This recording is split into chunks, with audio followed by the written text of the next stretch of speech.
वासुदेवाय। अथैकादशोऽध्यायः। श्रीशुक उवाच।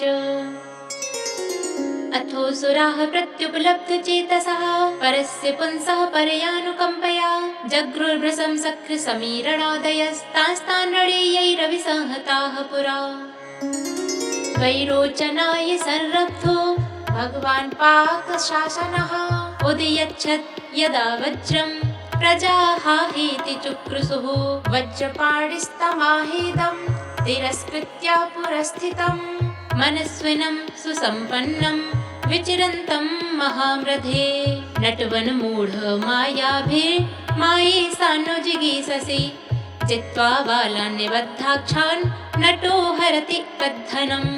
आरुरुक्षन्ति मायाभि रुत्सि शपसन्ति ये दिवं तान् दस्योन्विदुनोम्यज्ञान् पूर्वस्माच्च पदा दधा। सोऽहं दुर्मयिनस्तेत्य वज्रेण शतपर्वणा शिरो हरिष्ये मन्दात्मन् घटस्व ज्ञातिभिः सह। बलिरुवाच। संग्रामे वर्तमानानां कालचोदितकर्मणां कीर्तिर्जयो जयो मृत्युः सर्वेषां स्युरनुक्रमात्। तदिदं कालरशनं जनाः पश्यन्ति सूरयः न पश्यन्ति न शोचन्ति तत्र यूयमपण्डिताः।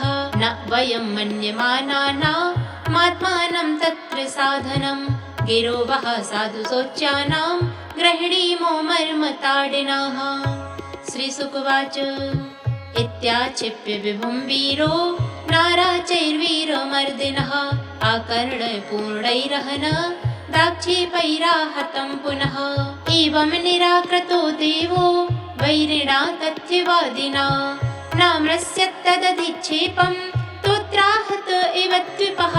प्राहरत् कुलिसं तस्मा अमोघं परमर्दनः सयानुन्यपतत् भूमौ छिन्नपक्ष इवाचलः।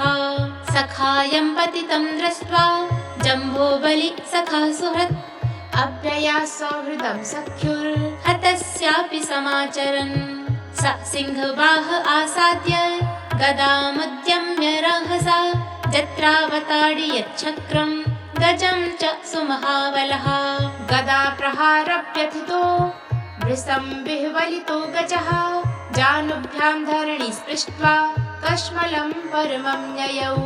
ततो रथो मातलिना हरिभिर्दशु शतैर्व्रतः आनीतो द्युपमुत्सृज्य रथामारुरुहे विभुः। तस्य तत्पूजयन् कर्म यन्तुर्दानवसत्तमः शूलेन ज्वलता तं तु स्म्यमानो हनन्मृधे। सिंहेरुजं सुदुर्मरसां सत्त्वमालम्प्य मातलिः इन्द्रो जम्बस्य संक्रुद्धो वज्रेणापाहरच्छिरः। जम्बं श्रुत्वा हतं तस्य ज्ञातयो नारदादृशेः नमचिश्च बलः पाकस्तत्रापेतु त्वरान्विताः। वचोभिः परुषैरिन्द्र मर्दयन्तोऽस्य मर्मसु शरैरवाकिरन्मेघा धाराभिर्वो पर्वतम्। हरीन् दशशतान्याजौ हर्यस्वस्य बलः शरैः तावद्भिरर्दयामास युगपल्लघु हस्तवान्। शताभ्यां मातलिं पाको रथं सावयवं पृथक् सकृत् सन्धानमोक्षेण तदद्भुतमभूद्रणे। नमुचिः पञ्चदशभिः स्वर्णपुङ्खैर्महेशुभिः आहत्य व्यनदत्सङ्ख्ये सतोय इव तोयदः।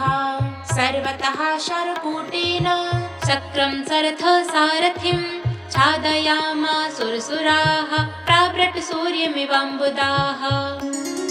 अलक्ष्यन्तस्तमतीव विह्वला विचिक्रुसुर्देव गणाः सहानुगाः अनायकाः शत्रुबलेन निर्जिता बडिक्पथा भिन्न नवो यथाडवे।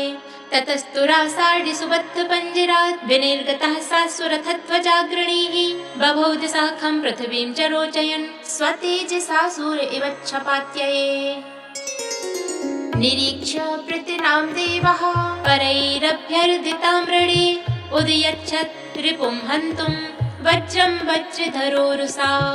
स तेनैवाष्टधारेण शिरसि बलपाकयोः ज्ञातीनां पश्यतां राजन् जहार जनयन् भयम् नमुचिस्तद्वधं दृष्ट्वा शोकामर्षरुषान्वितः जिघांसुरिन्दं नृपते चकार परमोद्यमम् अस्मसारिमयं शूलं घण्टाबद्धेमभूषणं प्रगृह्याव्यद्रवत् क्रुद्धो हतोऽसीति वितर्जयन् प्राहिणो देवराजाय निनदन् मृगराडिव तदा पतत् गगनतले महाजवं विचिच्छिदे हरिर्षिभूसहस्रधा तमाह हन्नृपकुलसेन कन्धरे रुषान्वितस्त्रिदस्पतिः शिरोहरन् न तस्य हि त्वचमपि वज्रे ऊर्जितो बिभेदयः सुरपतिनौजसेरितः तदद्भुतं परमतिवीरवृत्रभित् तिरस्कृतो नमुचिशिरोधरत्वचा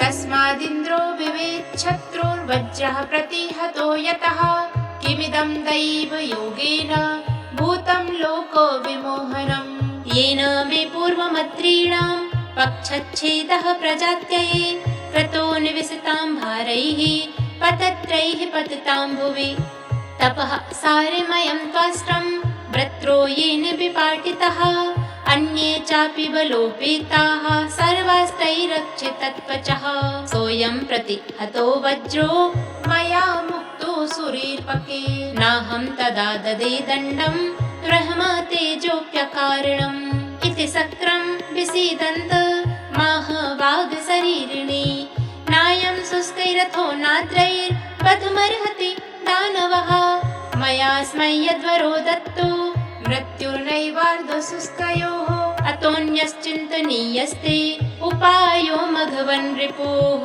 तां दैवीं गिरिमाकर्ण्य मघवान् सुसमाहितः ध्यायन् फेनमथा पश्यादुपाये मुभयात्मकम् न शुष्केण न चाद्रेण जहार नमुचेः शिरः तं तुष्टुवुर्मुनिगणा माल्यैश्चावाकिरन् विभुम् गन्धर्वमुख्यौ जगतुर्विश्वावसो परावसो देवदुन्दुभयो नेदुर्नर्तक्यो न नृतुर्मुदा अन्येऽप्येवं प्रतिद्वन्द्वान् वायवग्निवरुणादयः सूदयामासुरस्त्रौभैर्मृगान् केसरिणो यथा ब्रह्मणा प्रेषितो देवान् देवर्षिर्नारदो नृपो वारयामास विबुधान् दृष्ट्वा दानवसंशयम् नारदुवाच भवद्भिरमृतं प्राप्तं नारायणे भुजाश्रयैः श्रिया समेधिताः